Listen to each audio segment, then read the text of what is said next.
اللهم آمين আল্লাহ তোমার কালামে পাক থেকে আল্লাহ যা তিলাওয়াত করা হইল আল্লাহ এর হাদিয়াটুকু तमाम দুনিয়ার উম্মত মুহাম্মাদের কবরে পৌঁছায় দাও। اللهم آمين আল্লাহ যে উদ্দেশ্য তিলাওয়াত করা হইল আল্লাহ তোমার বান্দাদের আল্লাহ মাকসুদে পূরণ করে দাও। আল্লাহ ফরানের আল্লাহ তুমি কবুল আর মঞ্জুর করো।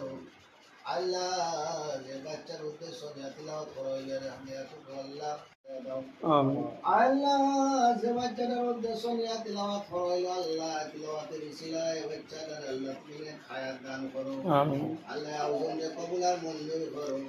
আল্লাহ দুনিয়ার জমিনের মধ্যে নেক সন্তান হিসাবে আল্লাহ তুমি কবুল আর মঞ্জুর করো। اللهم آمين আল্লাহ আলিম উলামা কালেক্টিভ মাশাইখ পর্যায়ে বাচ্চাদের পৌঁছায় দিও।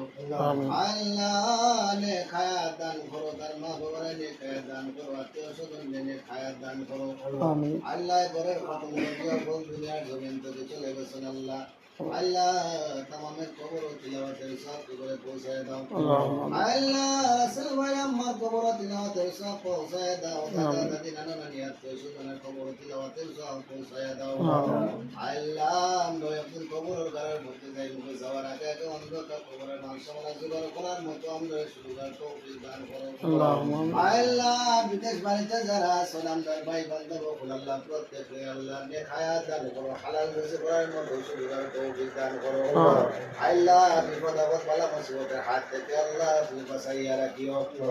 আল্লাহ বিদেশ বাড়িতে গেলে আল্লাহ আমরা ফুলের মধ্যে আবার আমরা ভাই বান্ধব থেকে ফিরাইয়া দিও। আল্লাহ হঠাৎ করে অ্যাক্সিডেন্ট মধ্যে ফলায় বিপদ দানি বানাইও না। আল্লাহ হায়াতের জিন্দেগানি যতদিন আমরা রাখছো ততদিন পর্যন্ত তোমার আর গোলামিতে কাটিয়ে যাওয়ার মতো আমরা সুবিধার তৌফিক দান করো। আল্লাহ মহল্লায় যত কবরবাসী হয়েছিল আল্লাহ তামাম রেটিং মাফ করিয়া দাও, তামাম কবর ও তিলাওয়াতের সওয়াব পৌঁছায় দাও। আল্লাহ খাস করে আমার মুর্শিদ আল্লাহ সাকিলা রাহমাতুল্লাহ কবরের মধ্যে তিলাওয়াতের সওয়াব করে পৌঁছায় দাও। আল্লাহ